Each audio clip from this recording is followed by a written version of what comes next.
Psychotechnologies Technologies live. live. Welcome to a very special short Everybody, what on you got, Daniel? Hold it up. Jordan Peterson. I got the DSM-V right here. Oh, yeah.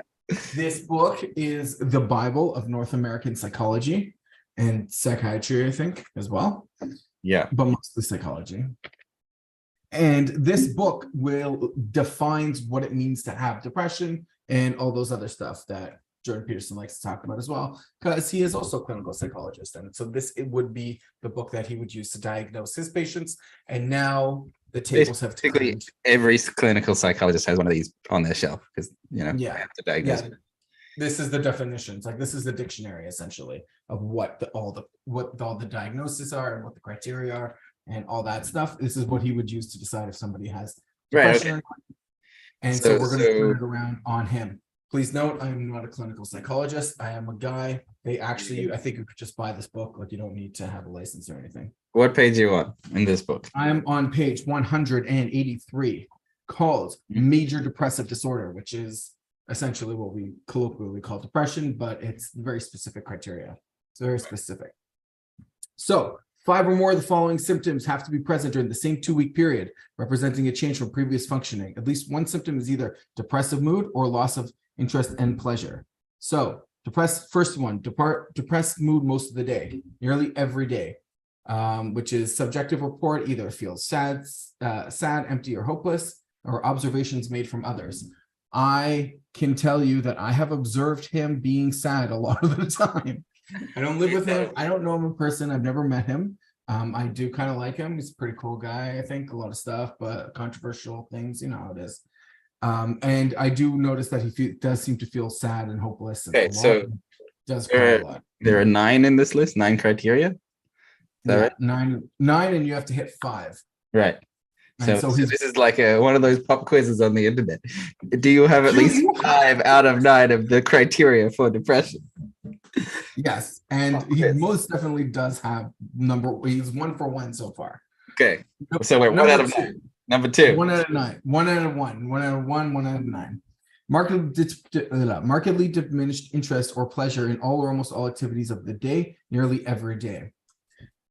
He does seem to complain and whine a lot more recently. Voice, don't everyone knows the Peterson voice. He's so angry and stuff that his voice is like squealing.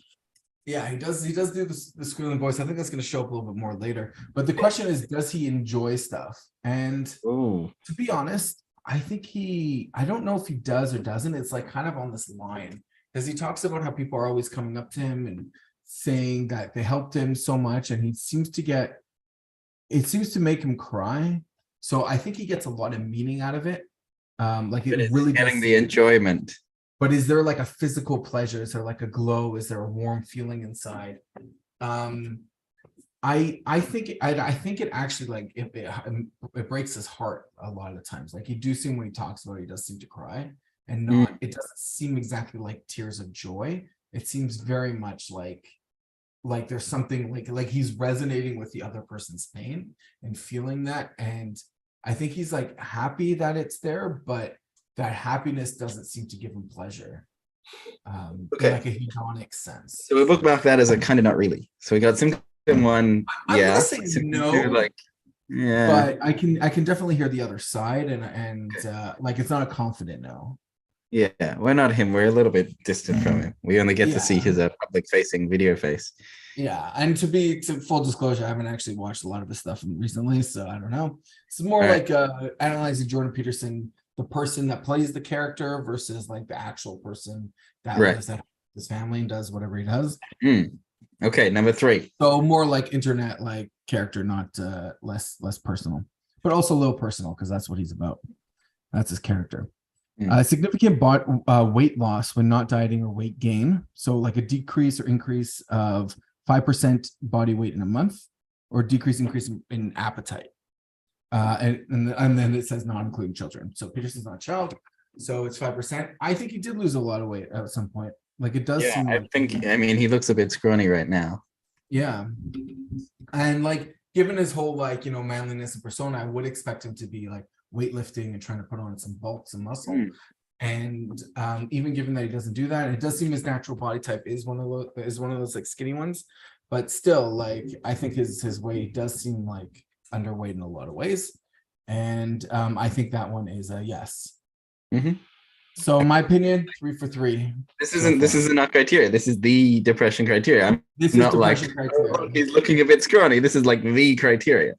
Yeah. So I don't like, again, I don't have access to the criteria. scale. I didn't weigh him.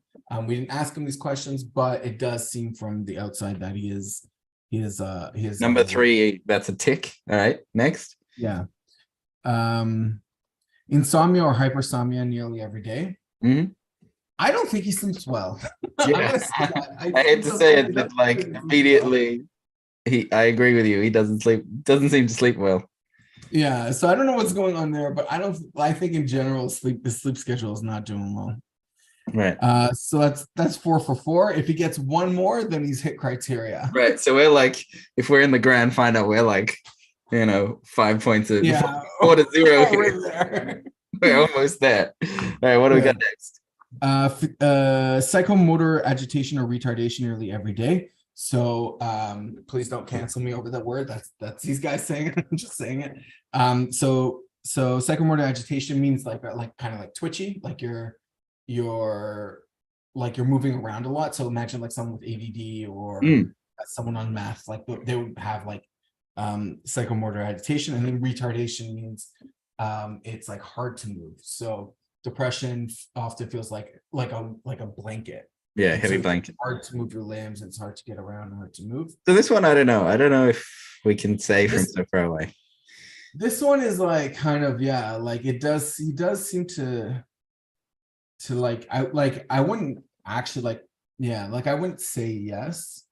I would bet from the inside, just like trying to get into his mindset, like there's something up there, but just from the outside, it's hard to.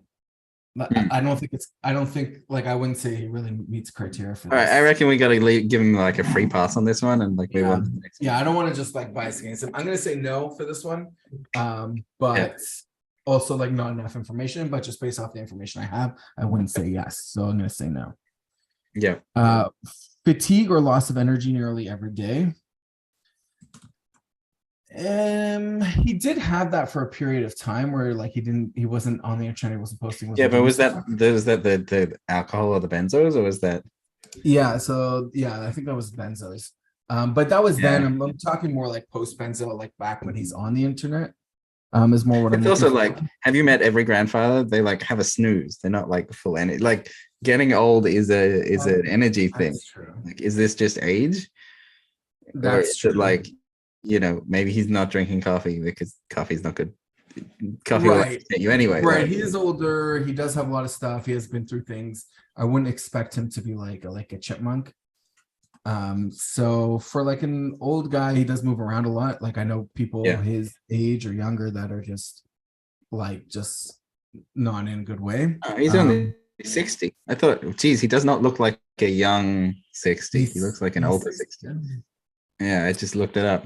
Yeah, but he's also been through a lot of stress. I would say, yeah. I mean, that's what I mean. The thing that makes someone look like an older 60 would be lack of exercise, poor diet, and bad sleep and stress. So he's got some of those. For a 60-year-old who's like high achieving and does a lot of stuff. I would say, and then he doesn't have that much energy left over after he's done like a bunch of things. Like that kind of makes a lot of sense. Maybe he's just a really busy guy burning out all his energy. Right. Yeah, we're not sure. A lot of stuff. So we're still sitting on 4 out of 9. Yeah, so we're still 4 out of 9, and we're into 6. So 4 out of 6. If we get, but still we get one more. He's there.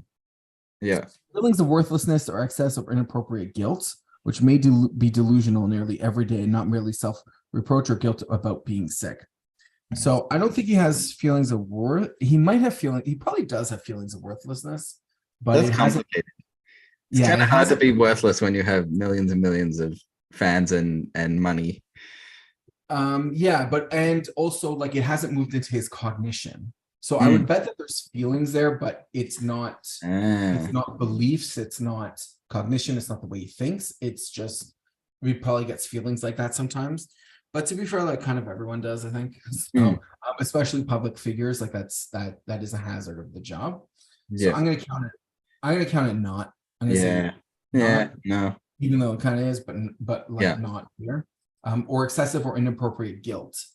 Now this is an interesting one because I do feel like it does seem to He's have definitely like got like a weight of the world on his shoulders, sort of. yeah. Guilt. Like I'm responsible for the upbringing of all the men, Right. fatherless men, sort of. Right. And honestly, in a way, he does have that responsibility because he sees it and he's able to do something about it. And so there is, whether or not it's true, there is an argument to be made for that. And I think he does struggle with that. But that is something very struggleable. Like that's normal, like any human in that situation, I think would have this struggle. He is a what I'd call a leader, like a social leader, an intellectual, philosophical leader as well. So if he feels that responsibility, maybe it's true. Yeah. So that's where like the inappropriate guilt comes in. Like, is it inappropriate or not? And I think that moves into more of like a philosophical or spiritual question. Right. It's hard because maybe. And so I think just like from DSM standards, I don't think like a psychologist, like someone using this is going to say, well, because philosophically this and that, therefore your guilt is appropriate. But I would say like slightly, like it does lean that way. Like he does seem to take on more than he's able to, and that would be inappropriate. But like that's people do that. Like all right, situational context. It's probably also like specifically the criteria. If you go to the top of this section, it says 5 or more of the symptoms have been present during the same 2-week period and represent a change from previous functioning.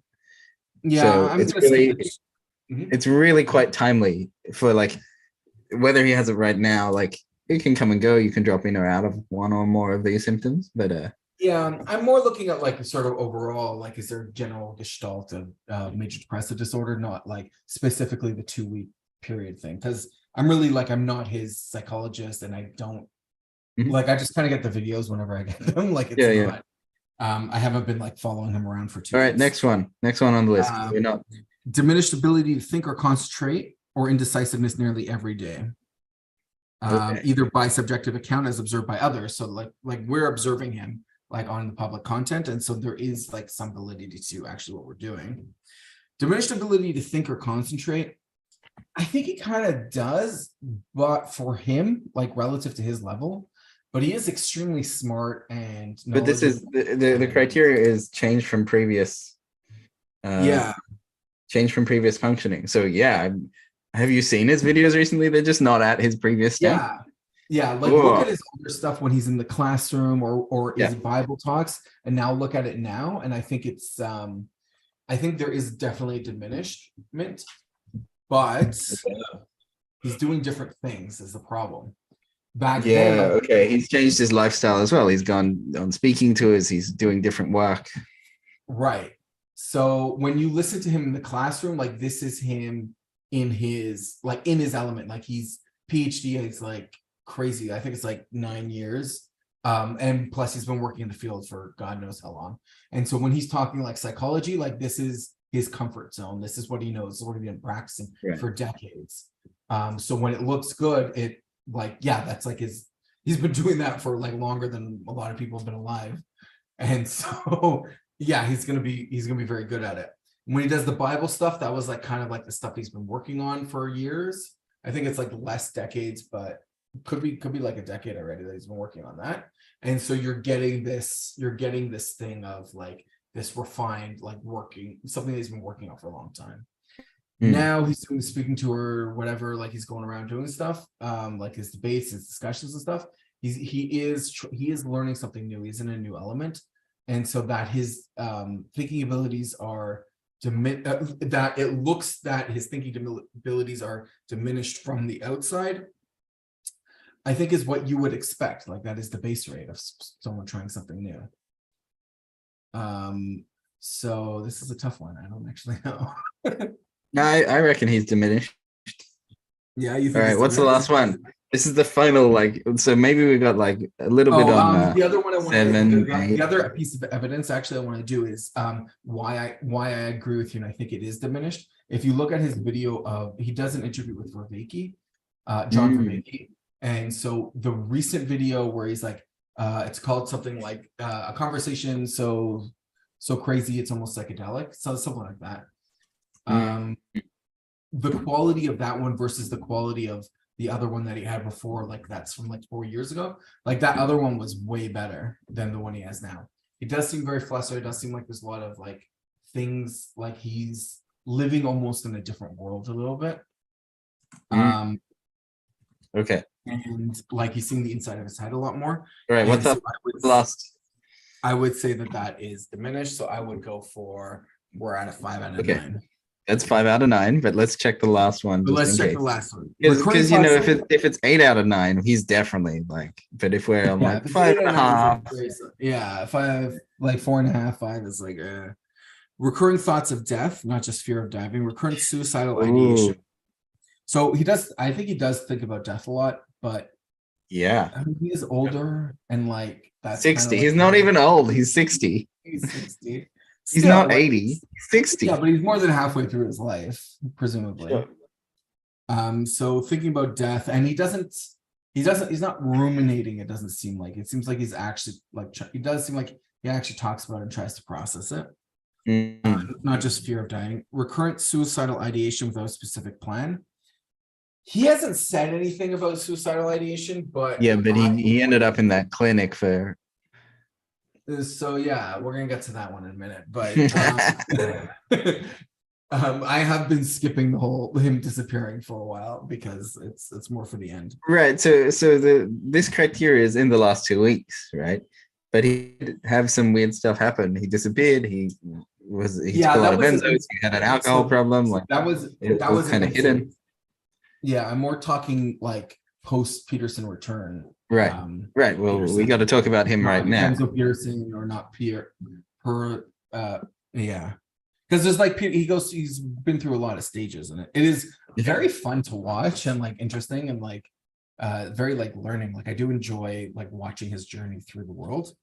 And I think it's very brave that he is being so vulnerable and is trying to be educational while he's doing this, like in public. Like that is huge, especially with like the cancel culture and like the amount of hate he's received and, you know, justified, unjustified, whatever it is. Like he's still. I mean, at this point, if it's not obvious that we are interested in his content because we know him enough, like, we're not enemies. We're not trying to insult him. We're just like, this is we're looking up the criteria and analyzing. Yeah. And it's hard. Like it's a hard life for sure. That he's chosen for himself. And right, I'm grateful that he has. What's the next point? So recurring thoughts of death. Like again, I don't know what he's thinking, but he probably does think a lot about death. Recurrent suicidal ideation without a specific plan. Or a suicide attempt or a specific plan for committing suicide. So I doubt that he has a plan because he knows, like I think he does. He's also talked about this. Like if you're suicidal, don't make a plan. Right? Like don't do that. That's bad.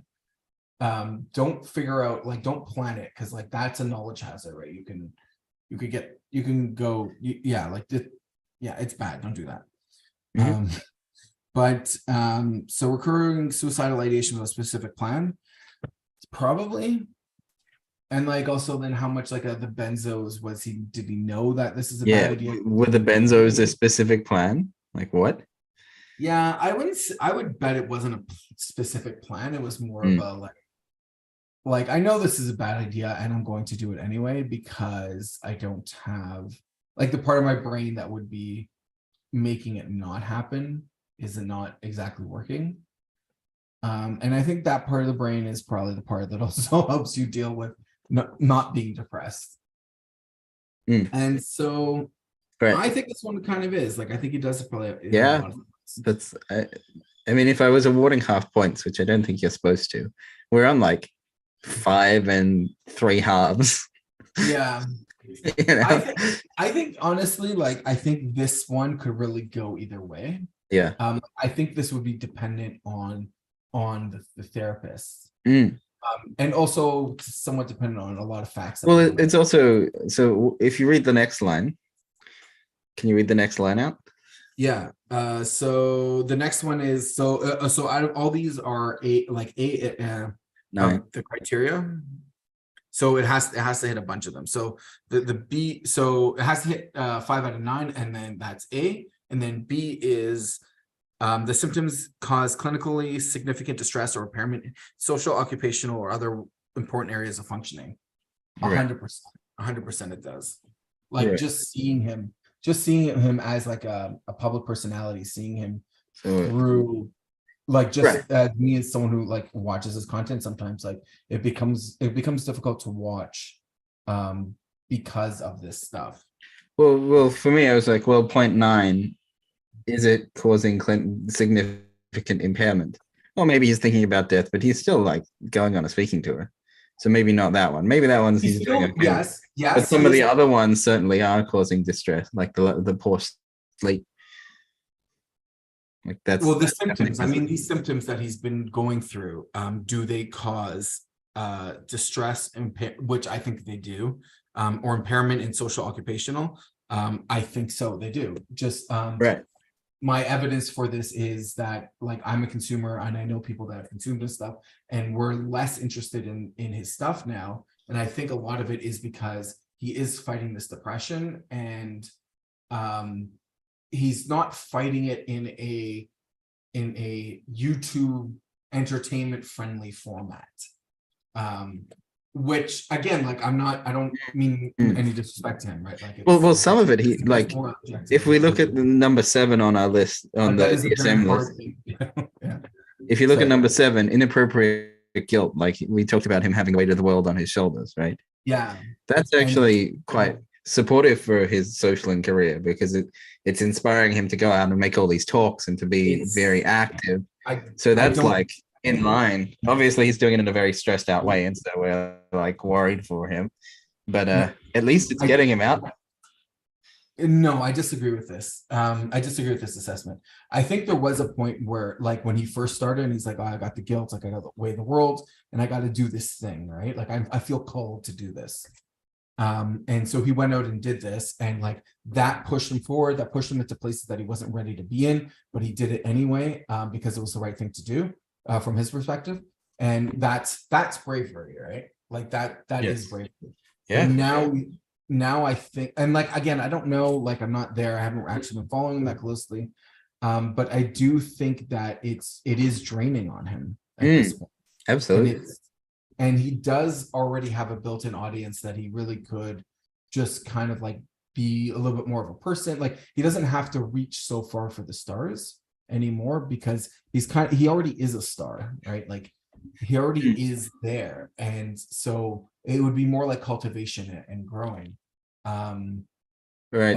And Tell me about the and next one on this list. and he might disagree with that, and that's fair, but I really don't think that that's psychologically healthy for him. But again, he might be sacrificing himself for it to help others, which is his choice. The episode is not attributed to, this is C. So the episode is not attributable to the psychological effects of substance or another medical condition. Right. So if he had like had a heart attack or something, like if he had a heart attack or a stroke or like a medical Or condition, if he had a benzo addiction. Oh no. And oh no. and Wait, if he still had a benzo addiction, because this is like no, but the even if 2 he's weeks. coming off of it, even that was part of part A is the 2-week thing, but right. Right, So there the would question- be right. So if this is because of his benzo addiction, or is another it medical, is everything we are seeing just the ramp off effects of a weird benzo addiction, right? or is it genuinely a separate thing? Right. So, but I think it's not. Like, if it was from a benzo addiction, this would be a different criteria, and this would be like a substance-induced depression. Right. But Depression. Yeah. But I think he took the benzos because he was depressed. Right. That was the underlying condition. That the benzo's trying to treat. So I think there's an argument that could be made that would probably hold up in court that this is whatever from the benzo, and it's not depressive. It's substance-induced depression.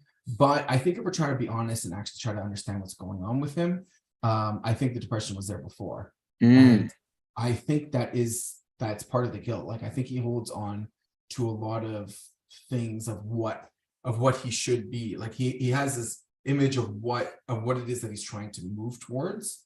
Mm. And like that gap is constantly causing him distress. Right. And I think he doesn't recognize that gap of where he is and what he thinks he should be. And he's like, yeah, it causes me distress, but it also moves me forward. But I think if he was more psychologically healthy, like I think if he shot less, or like kind of just existed even, and like whatever, there's a bunch of ways he can go. I think that would become obvious to him if he was functioning a lot better. Mm. Got a few more. I don't know. You want to go for D? Uh-huh. You want to go for point D? Yeah, I don't know enough about him to like say what that is or whatever, but that's sort of my view as the one with the book. So I gotta make the rules. So there's notes like response to significant loss may include feelings of intense, which doesn't count. So like this stuff, it doesn't count if it was just grieving, like it's okay to grieve a death.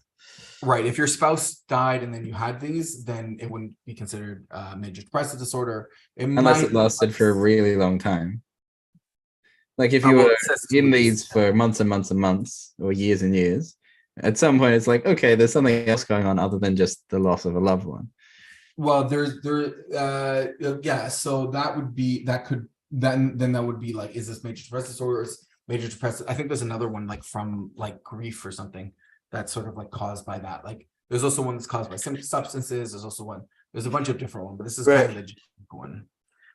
So I think that so just like people listening to this, if someone close to you died and then you had this, like this is why I think people don't think depression is one of the reasons people don't think depression is real, is because these symptoms will come for, like, these are often very normal, right? Like you could have, if your spouse dies and you feel this way, like that is normal. That's not depression. Right. There's also like situational depression. If you're in a job you hate, like maybe you're going to start to feel the symptoms of depression. You can't get out of bed. Right. Like, okay, like maybe that's because your life is not worth getting up for because you don't like it. And like equal parts of like, let's help you change your life, and let's try and treat the symptoms and make sure you can have the resource, energy, and capacity to actually change your life. That's quite difficult.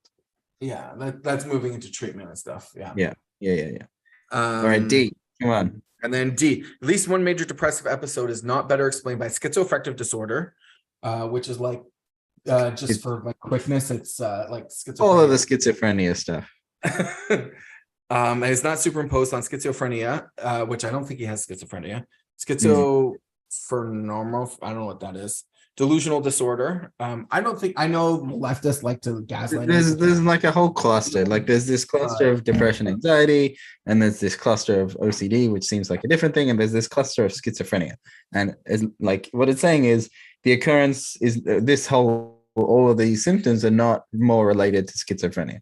It's really more of a depression thing. There isn't a schizophrenia thing going on. Yeah, so if you're schizophrenic and you have these things, then you have these symptoms. Well, there's another criteria somewhere else in the book that will. Yeah, you're not under major depressive disorder. Usually it's this kind of disorder is used where it's where it doesn't overlap with something. So like there's a bunch of other kinds of depression. And if you have those, then you don't have major depressive disorder. You have a more specific one. This is much more of like a catch-all. Right. I think also like. So I'm pretty sure he's not schizophrenic. Yeah. So doesn't look like it. He does talk a lot about the Bible, but I'm pretty sure that doesn't count. Right.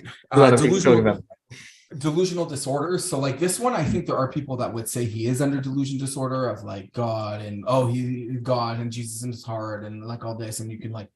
But he like contextualizes in myth. Like he's appropriately intellectually managed. Yeah, I think he's pretty intellectually rigorous. Not saying he doesn't make mistakes. Not saying he doesn't speak out of school sometimes. I think he does. But like to go as far as to say he's like delusional disorder, I think is really gaslighting. Right. So I'm not going to say that. Or other unspecified schizophrenia spectrum and other psychotic disorders. So I don't think he's got any of the schizophrenia stuff. I wouldn't be surprised if there was like a little flavor of it in his life, but I think you have to know insanity to be able to talk about it. Like he's a psychologist. Yeah, and so like he probably does understand this stuff a lot, and like he like his mind doesn't think that way a little bit sometimes. But that's actually pretty normal. It's normal to have like some level of like some of the things. All right. And then other psychotic disorders, we haven't covered those, so I'm just gonna skip that. There has never been a manic E. So this is E. There's never been a manic episode or hypomanic episode. So I think the reason why this one is in here is because if he has manic episodes and he has depressive episodes, then he would fit under bipolar versus major depressive disorder, which is what we're looking at. It's a different cluster. Yeah. So I don't know. Like I don't know for a fact. I don't think he's ever like, at least in his public life, he's ever. No, he gets in front of the mic and he speaks. He thinks he has the sort of delusions of grandeur. Sort of maybe he's got a little bit of mania hiding in there, but obviously it's hard to see. Yeah, so he's got yeah, like he's got some of this, like he thinks he, like whatever, like he thinks he's great. I'm sure. But that's like like all people have some level of this. Like there's a certain amount of this that's just normal. Yeah, I would say something like mania is quite human, and like getting caught in the like major cycles is like obviously diagnosable. But mania itself is just a human condition. You can sometimes get very, very excited. Right. And mania, like manic episode, which has its own definition that we're not going to go into. It's much, much more intense than what we've seen in like I think there are things like you could say he's got like a couple manic tendencies here and there, but like like a full-blown mania episode, I don't, unless like that time he disappeared, I don't know what happened there, but just like from his public life and what I would expect from someone with mania with a large audience, if they were to have a manic episode, would be to like serious, like long ramblings that make no sense and are just like completely devoid from reality. All right, final verdict. Which that was 1 second. And then another medical hypomania would be like lesser forms of these, which you could say like when he's doing his stuff, maybe that does count as a little bit of hypomania, but whatever, I'm not gonna go into that. Yeah. And then and anything that's attributed to another medical condition, which again I don't know what his medical conditions are like, so I can't actually speak to that. And the rest of it is just like coding and stuff, so like whatever. Yeah, well, that's details, but they're not important. Okay, final verdict. Does he have, well, I mean, come on, you heard all the criteria, like you heard all the criteria, you all can make your own decisions for yourself. I'm gonna be like, I give him 4 and 4 half points. So he's like, I don't know if half points add up to full points.